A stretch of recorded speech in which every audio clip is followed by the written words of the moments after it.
Monsieur Raphaël Touguiroumé, commissaire en charge des services des douanes, Mesdames et Messieurs les chefs de département et hauts fonctionnaires de l'Office rwandais de recettes, Mesdames et Messieurs les représentants des communautés économiques régionales, Messieurs les représentants des organisations internationales, distingués experts venant des États membres, Mesdames et Messieurs, avant tout propos, je voudrais tout d'abord m'acquitter d'un agréable devoir, celui de présenter les excuses de Madame la directrice du commerce et de l'industrie de la Commission en mission, qui avait voulu participer en personne à ce séminaire. En son nom, donc, et à mon nom personnel, je voudrais vous remercier d'avoir fait le déplacement de Kigali pour prendre part du 28 au 30 mai 2014 au premier séminaire de l'Union africaine sur l'éthique et l'intégrité au sein des administrations douanières. Excellences, Mesdames et Messieurs, distingués participants, j'ai un réel plaisir de me trouver parmi vous dans cette belle ville de Kigali, à cette occasion combien importante du premier séminaire de l'Union africaine sur l'intégrité et l'éthique au sein des administrations douanières. Permettez-moi de vous transmettre les salutations de Son Excellence Dr Nkosazana Dlamini Zuma et Son Excellence Madame Fatima Hara Massi,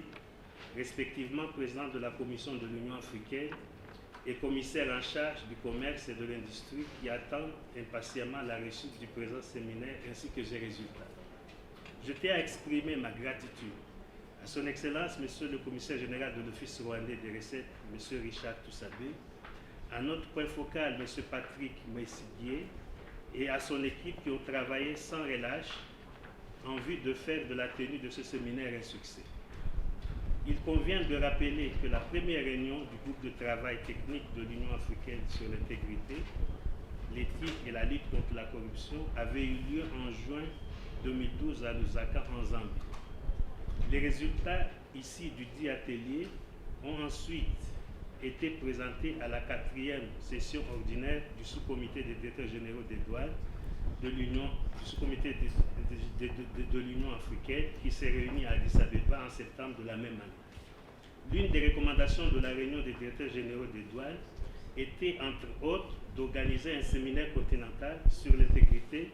et l'éthique afin d'approfondir la question et de formuler une déclaration qui sera soumise à leur examen lors de la 6e session ordinaire prévue se tenir à Brazzaville en fin septembre de cette année.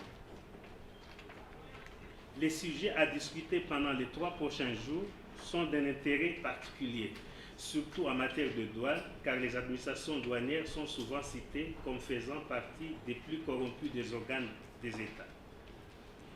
Ceci est essentiellement dû à la nature de votre travail. Nous sommes tous conscients que les administrations douanières du monde entier jouent un rôle extrêmement important dans toutes les transactions commerciales internationales et constituent souvent la première fenêtre à laquelle un pays est vu de l'extérieur. Les répercussions d'une conduite contraire à l'éthique au sein des douanes sur la capacité d'une nation à tirer profit de l'expansion des échanges mondiaux sont ainsi évidentes. Trop souvent, les investisseurs ont tendance à fuir les pays perçus comme ayant de hauts niveaux de corruption. En outre, un comportement contraire à l'éthique observé par les autorités douanières prend une nouvelle signification dans l'environnement actuel de grandes préoccupations sur la sécurité du commerce international.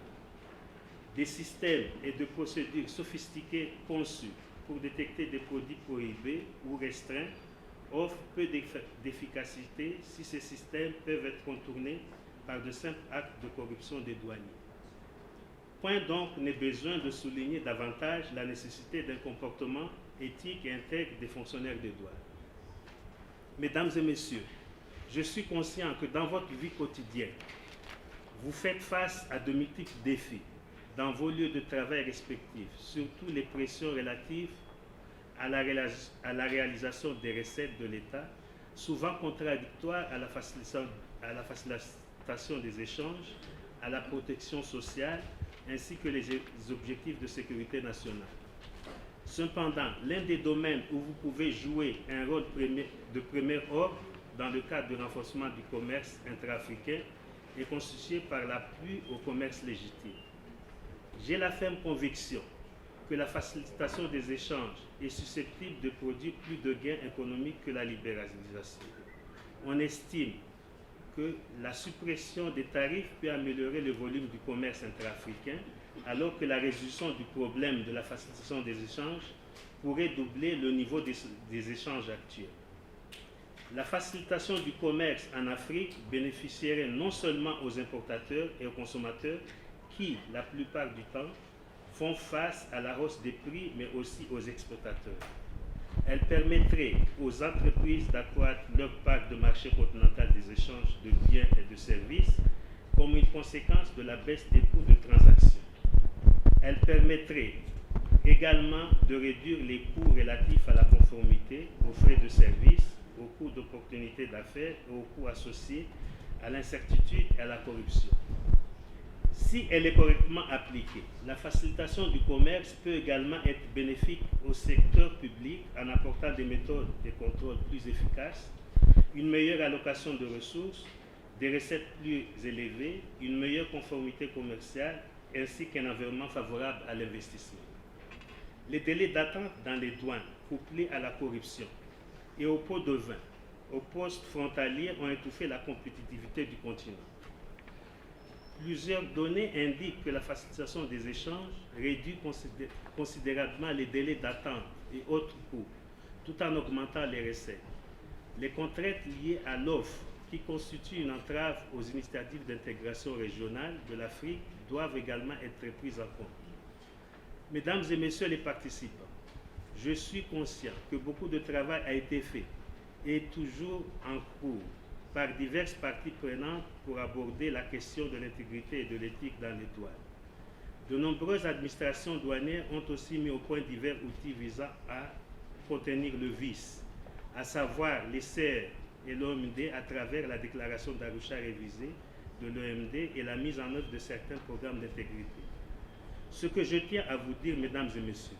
c'est le fait que des solutions à la va-vite pour répondre aux questions d'intégrité et d'éthique sont inopérantes. Et pour aborder efficacement le problème, une approche globale et durable qui s'attaque aux causes sous-jacentes et aux conséquences est nécessaire. En outre, il est indispensable d'avoir un soutien politique dans l'élaboration des politiques ainsi que l'implication du secteur privé à travers des mécanismes dont par exemple la conclusion de protocoles d'accord de coopération et la mise en œuvre de bonnes pratiques ainsi que les programmes d'opérateurs agréés. Mesdames et messieurs les participants, la diversité d'expertise et d'expériences réunies ici aujourd'hui devra élargir et approfondir le débat sur la manière dont notre continent peut promouvoir l'intégrité et l'éthique dans les douanes afin d'accélérer et de promouvoir le programme d'intégration régionale de l'Afrique. Je ne me fais aucun doute quant à votre capacité de formuler des recommandations importantes qui seront examinées par les directeurs généraux lorsqu'ils se rencontreront au Congo-Brazzaville en septembre prochain, afin de faire de notre continent une destination privilégiée pour l'investissement direct étranger et ainsi améliorer la vie des populations africaines. Je vous remercie de votre attention et vous souhaite des délibérations fructueuses.